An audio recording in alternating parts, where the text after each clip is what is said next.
good morning. So today I have Amy with us, who is a business operations analyst at Facebook, which most of us, of course, know about, where she focuses primarily on newsfeed monetization. Prior to her role at Facebook, Amy worked in biz ops at a consulting roles at Groupon and McKinsey & Company, which everyone knows about again. So if you're interested in working with some of the top companies and wanting to know about how to get into those companies, you might want to tune up the volume.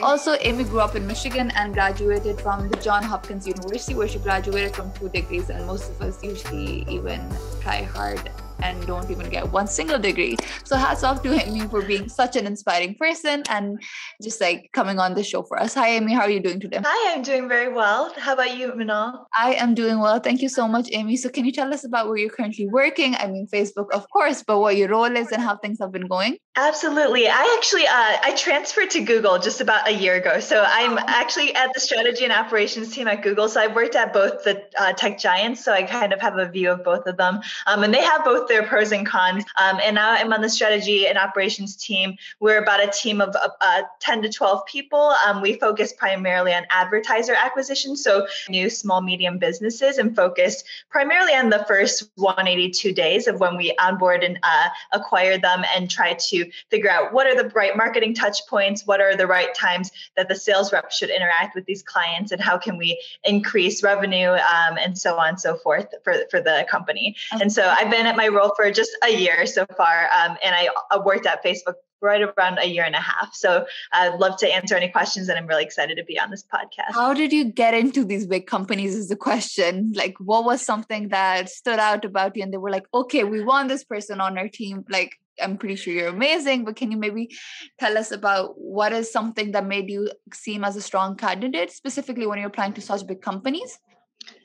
Yes, I think that's a great question. When I first started applying right after consulting, I think I made mistakes that are really common across applicants, which is applying for a variety of roles. Like, it makes it seem like you're unfocused. You don't really know what you want. Like, I was like, oh, I want this brand name, but I was like willing to apply for a business analyst or a data science position and business intelligence analyst. And it didn't really seem like I had a focus. And that's why I wasn't really hearing back from recruiters, especially when I was applying early on.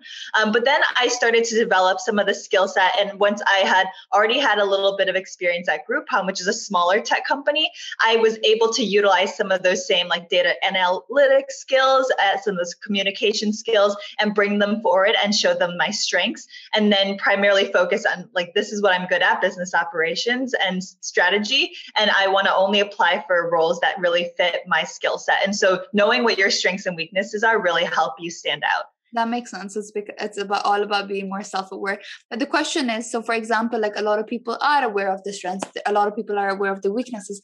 How do you showcase that, okay, these are my strengths, these are my weaknesses? Because I mean, yes, a lot of people do have talents, but then when it comes to actually implementing and showing, that's where a lot of us fail. So how do you do that?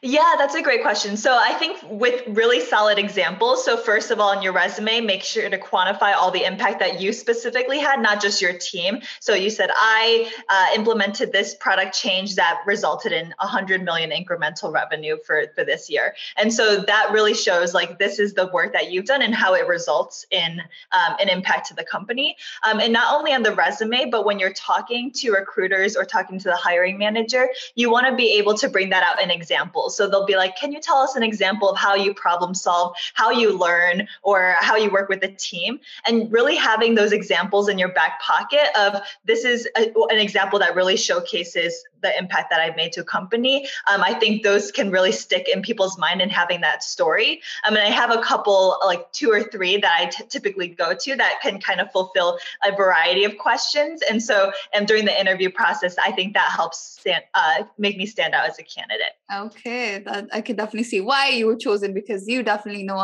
how to make yourself stand out and showcase your strengths, which is something that's very important at the end of the day. But how has your experience been like, Amy, working for such big companies? What have you learned? What have you, as in like specifically if people are looking into applying for such big companies, what are some tips that you have for them when it comes to applying for companies that are well known? Yes, these are all really great questions. And I think at the beginning, when I graduated from college, I had no idea. And I was going the wrong way about it. Like I was applying cold applications online and like my resume was just getting filtered by just like the robot system, the ATS system that companies use. And so I would highly recommend that people use their network. So make sure to use LinkedIn to your fullest potential and reach out to people who are at these companies and try to have conversations with them to understand what is the day-to-day actually like. And you'll actually have good reasons for why you want to join that company, rather than just saying, oh, this is a good brand name or I use the product on a day-to-day basis. Everyone can say that. But if you know exactly like, oh, like this team works on revenue forecasting and my strengths are with data analysis and being able to predict the revenue in the future, then you can really say like, here's how my experience ties to this role. So that can really help you stand out. And then lastly, making sure to get a referral to the company that can really get your foot in the door, especially at the beginning, when like you at least need to make sure the recruiter sees your resume, right? And that is not always guaranteed with so many applicants to like Google and Facebook. You need someone to vouch for you. And especially if that person is on the team, that can really help expedite the process and you'll be able to get at least an initial call with the recruiter. Okay. But what if you don't have someone to refer you? What do you do then? So if you don't have someone in your current network, you can always reach out on LinkedIn. Like I have reached out to plenty of people I have never known before. Making sure to personalize the message is really key. So looking through their experiences. And one thing I have found really helpful is I try to reach out to alumni from my college. So Johns Hopkins University, I'll look up who is at Johns Hopkins University is at Google now, talk to them on the phone, say that, hey, I'm also an alumni.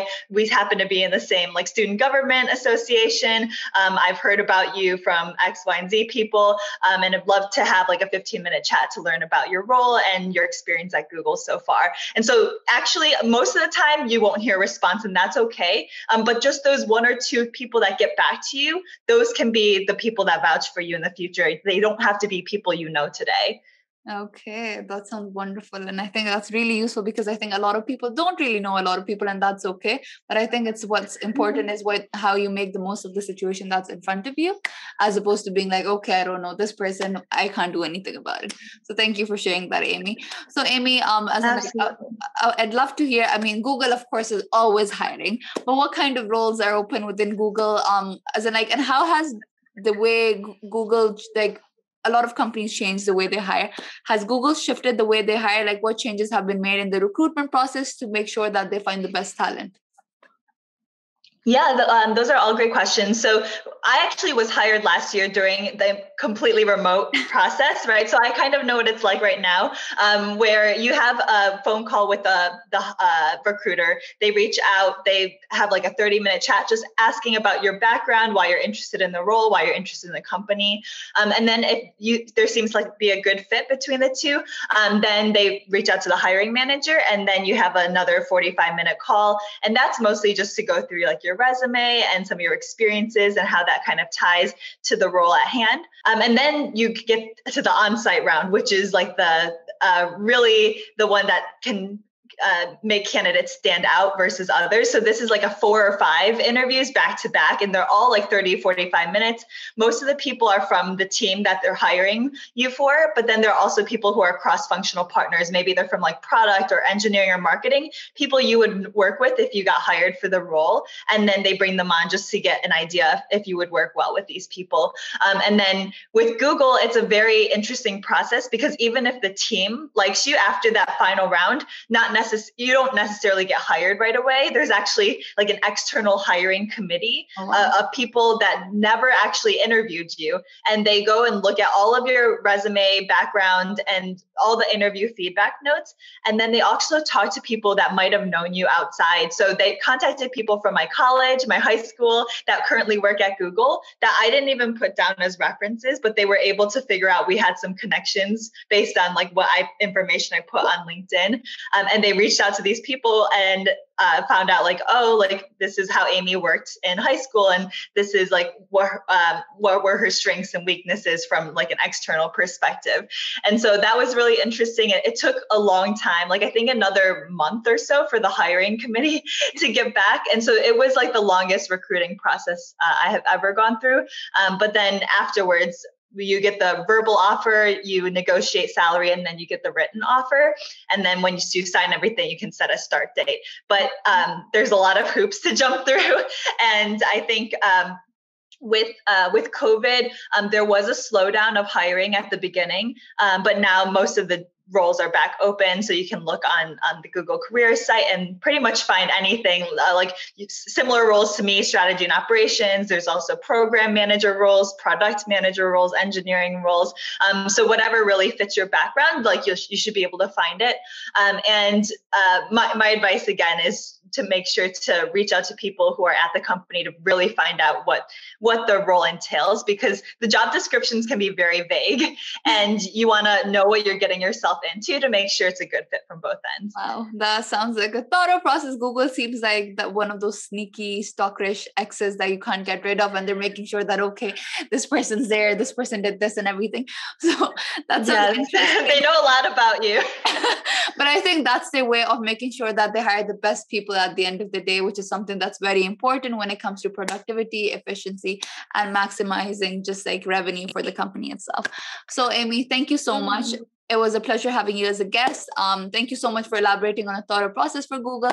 We finally managed to make it work with the constant troubles when it came to recording. But thank you so much, and I hope you have a great rest of your day.